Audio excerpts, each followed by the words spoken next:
بسم الله الرحمن الرحيم.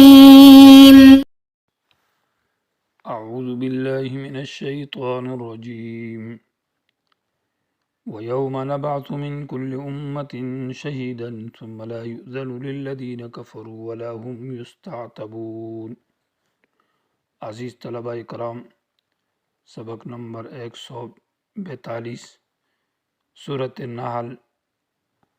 آیت نمبر 84۔ یہ سورت کا 6واں باب ہے، اور اس باب کا حاصل یہ آیت نمبر 113 تک ہے۔ اس کا حاصل یہ ہے کہ وَيَوْمَ نَبْعَثُ آیت نمبر 84 سے لے کر آیت نمبر 89 تک اس میں تخفیف اخروی کا ذکر ہے، یعنی عذاب اخروی کا، اور مشرکین جنہوں نے شرک کیا ہے وہ معذرت کریں گے، اللہ کے دربار میں اللہ سے معافی مانگیں گے، لیکن کل قیامت میں ان کے عذر قبول نہیں کیے جائیں گے، اور نہ ہی ان کی توبہ قبول کی جائے گی، اور نہ ہی ان شرکاء کو وہ پیش کریں گے جن کی وہ عبادت کریں گے، تو وہ بھی ان کی شفاعت سے، سفارش سے انکار کریں گے۔ اور انبیاء علیہم السلام کی گواہیاں پیش کی جائے گی، اور ہر امتی اور داعی کی گواہی بھی پیش کی جائے گی، تو اس وقت ان کو کسی کی سفارش یا معذرت یا توبہ ان کی قبول نہ کی جائے گی۔ اس کے بعد آیت نمبر 89 کے آخر میں وَنَزَّلْنَا عَلَيْكَ الْكِتَابَ تِبْيَانًا ترغیب الی القرآن ہے، اور پھر آیت نمبر 90 کے اندر خلاصۃ القرآن کا ذکر ہے کہ قرآن کے اندر جو مضامین ہیں ان مضامین کا خلاصہ کا ذکر ہے۔ اجمع آیت للخیر والشر، قرآن کی وہ آیت جس میں تمام خیر اور شر جمع ہے۔ ان اللہ یأمر بالعدل والاحسان، کہ اللہ تبارک و تعالی عدل، احسان اور ایتاء ذی القربیٰ اور ینہی عن الفحشاء والمنکر والبغی، ان چیزوں کا حکم دیتا ہے اور کچھ سے منع کرتا ہے۔ آیت کے اندر حقوق العباد اور حقوق اللہ تمام کا ذکر ہے۔ آیت نمبر 91 کے اندر ترغیب ہے الی ایفاء العہد، کہ یہ جو اللہ تعالیٰ سے وعدہ کیا ہے، جو قرآن کا خلاصہ ہے آیت نمبر 90 کے اندر، اس عہد کو اور اس وعدے کو پورا کرو۔ اور 92 کے اندر وَلَا تَكُونُوا كَالَّتِي نَقَضَتْ، اس عہد کو یعنی نقض عہد کے اوپر زجر ہے، ڈانٹ ڈپٹ ہے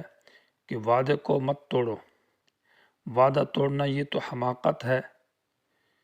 اور اسی طرح وعدہ توڑنے کی وجہ سے تمہارا اعتماد ختم ہو جائے گا، تمہارے تابعدار تم سے بدظن ہو جائیں گے۔ اور وعدہ توڑنا تو دنیاوی غرض کی وجہ سے ہے، انسان دنیا کی لالچ اور مقصد، تو دنیا کے پیچھے نہ پڑو، اس لیے کہ جو کچھ اللہ کے پاس اجر اور ثواب اور جنت ہے وہ بہتر ہے۔ اور آخر میں آیت نمبر 96 اور آیت نمبر 97 کے اندر بشارت ہے کہ نیک عمل اور ایمان کے ساتھ ساتھ انسان کو دنیا اور آخرت کے اندر حیات طیبہ عطا کی جائے گی، بہترین زندگی اور اعمال کا احسن اجر عطا کیا جائے گا۔ اس کے بعد پھر چونکہ یہ عہد جو ہے قرآن کا، یہ عہد کے اندر وفا جو ہے یہ قرآن کے ذریعے سیکھی جائے گی، تو ترغیب الی القرآن اور آداب قرآن کا ذکر ہے۔ فَإِذَا قَرَأْتَ الْقُرْآنَ فَاسْتَعِذْ بِاللَّهِ، آیت نمبر 98 کے اندر کہ قرآن جب پڑھو تو اعوذ باللہ پڑھو۔ اور پھر مسلسل زجرات ہے کہ جو لوگ قرآن سے انکار کرتے ہیں اور جو لوگ قرآن کو کتاب اعجمی کہتے ہیں اور افتراء کرتے ہیں کہ یہ پیغمبر نے خود سے بنائی ہے، اسی طرح پیغمبر کے اوپر بھی اعتراض کرتے ہیں کہ یہ کتاب کو خود بنا رہا ہے، تو ان باتوں کے اوپر مسلسل زجرات ہے۔ من کفر باللہ من بعد ایمانہ، آخری آیت میں زجر ہے ارتداد کے اوپر، آیت نمبر 106 کے اندر کہ جو کتاب اللہ سے مرتد ہو جائے، ایمان سے ہٹ جائے، تو اس کے اوپر غضب من اللہ ولہم عذاب عظیم۔ اور اس کا سبب ذکر کیا کہ انسان مرتد کیوں ہوتا ہے؟ تو وہ دنیا کی محبت کی وجہ سے۔ آیت نمبر 107 کے اندر ذالک بانہم مستحب الحیات الدنیا علی الآخرہ۔ اس کے بعد پھر آیت نمبر 110 کے اندر ترغیب ہے الی الہجرت اور صبر کی طرف، اور آخر میں آیت نمبر 112 کے اندر سورت کے دعویٰ کا ذکر ہے کہ آ جاؤ قرآن پر ایمان لے آؤ، نبی پر ایمان لے آؤ، اس کے لیے ہجرت کرو، جہاد کرو، صبر کرو، ورنہ عذاب آ جائے گا، اور ایسا عذاب آئے گا پھر اس سے تم بچ نہ سکو گے۔ لباس الجوع والخوف بما كانوا يصنعون، کہ بھوک کا اور ڈر کا لباس اللہ نے مکے والوں کو چھکایا۔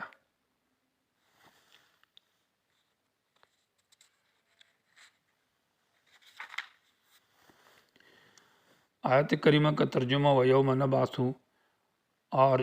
ڈرو اس دن سے کہ ہم اٹھائیں گے ہر امت کے اندر شہیداً، ایک گواہ، یعنی ایک داعی ہوگا، شہید بمعنی داعی کے، مبلغ کے۔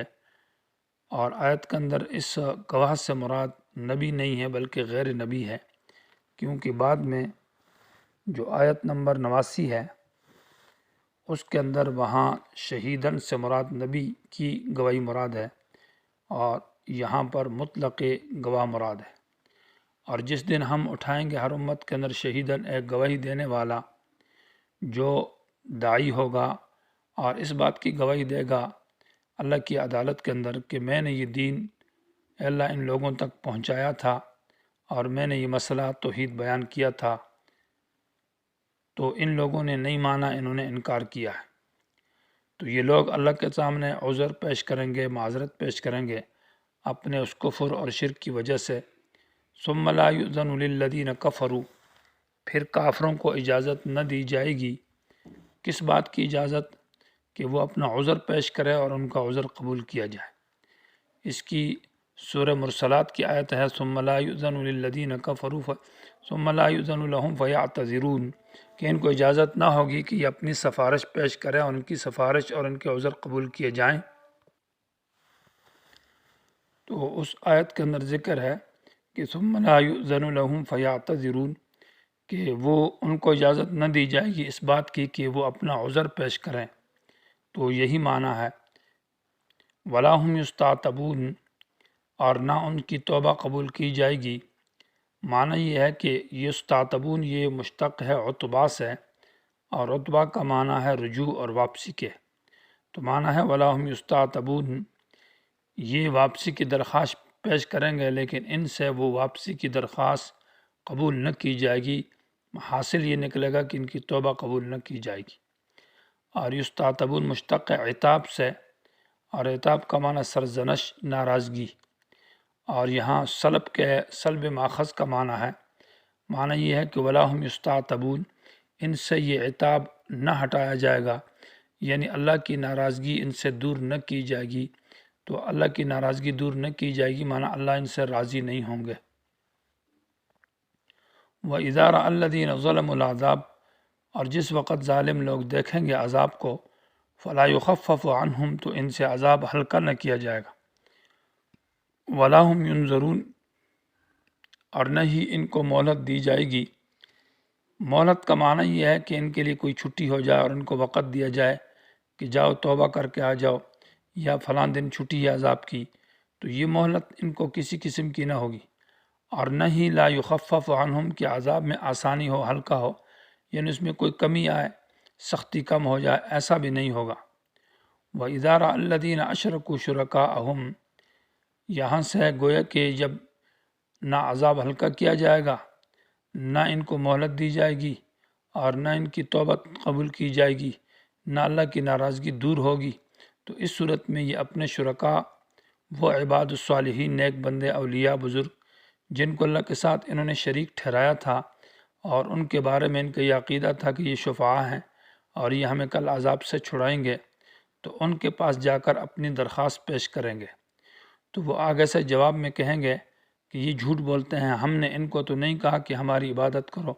یا ہمیں خدا مانو، ہمیں اللہ کا سفارشی مانو،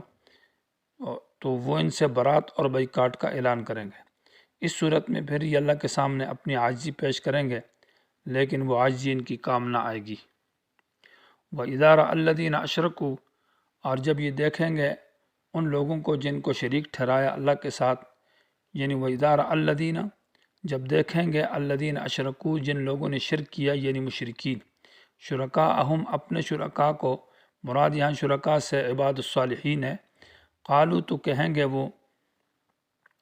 یعنی یہ مشرکین، ربنا ہؤلاء، کہ ہمارے پروردگار،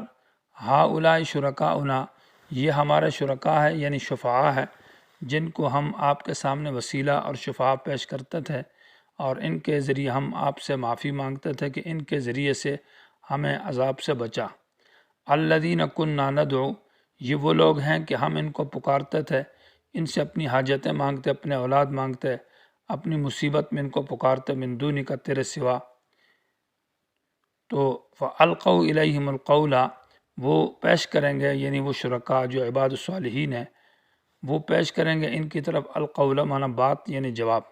القا کا معنی ڈالیں گے ان کی طرف، القول بات، مراد یہ ہے کہ ان کی طرف وہ جواب پیش کریں گے اور ان سے بائیکاٹ کا اعلان کریں گے اور کہیں گے انکم لکاذبون، یقیناً تم جھوٹے ہو، ہم نے تمہیں کہاں کہا کہ تم ہماری عبادت کرو اور ہم سے مانگو، جاؤ دفع ہو جاؤ۔ تو اس صورت میں پھر وہ القوا الی اللہ، یہ پیش کریں گے اللہ کے سامنے یومئذ، اس دن، السلام، عاجزی۔ یہ مشرکین پھر اللہ کے سامنے ایک ہی صورت رہ جائے گی کہ اللہ ہم عاجز ہیں، کمزور ہیں، سلم کا معنی تابعداری اور عاجزی، لیکن کل قیامت کے دن جو عاجزی ہے، وہ جو تابعداری کا اعلان کر رہے ہیں، یہ اس وقت مفید نہیں ہوگی۔ وَضَلَّ عَنْهُمْ مَا كَانُوا يَفْتَرُونَ، اور گم ہو جائے گا ان سے، بھول جائے گا ان سے، ما وہ دلائل، کانوا یفترون، جن کو یہ دنیا میں بناتے تھے۔ دنیا میں تو ان کے وہ دلائل تھے شرک کے اوپر کہ یہ ہمارے شفعاء ہیں اور یہ ہمیں قیامت کے دن عذاب سے بچائیں گے، اور ان کے نام کی نظر و نیاز، ان کے چڑھاوے ہم نے چڑھائے ہیں اور ان کے نام کی ہم نے نظر و نیاز دی ہے، لیکن یہ باتیں کل قیامت میں کام نہ آئے گی اور نہ وہ شفعاء ان کی سفارش کریں گے۔ الذین کفروا، یہ وہی لوگ ہیں یعنی یہ جو جن کے شرکاء ان کو کام نہ آئیں گے، جنہوں نے کفر کیا اللہ کی آیات سے، آیات توحید کا انکار کیا جو صاف صاف آیتیں تھیں، اور وصدوا عن سبیل اللہ، لوگوں کو روکا اللہ کے راستے سے، توحید سے، اسلام سے، خود بھی اس پر عمل نہ تھا اور خود بھی مشرک تھے اور دوسروں کو بھی اس سے روکتے رہے۔ زدناہم، عذاب سے بچنا تو دور کی بات ہے، عذاب ہلکا ہونا تو دور کی بات ہے، بلکہ ہم زیادہ کریں گے ان کے لیے عذاباً فوق العذاب، عذاب کے اوپر اور عذاب، مانا عذاب بڑھائیں گے، بما کانوا یفسدون، بسبب اس کے کہ یہ فساد کرتے تھے اور یہ شرک کرتے تھے، دنیا کے اندر کفر انہوں نے کیا۔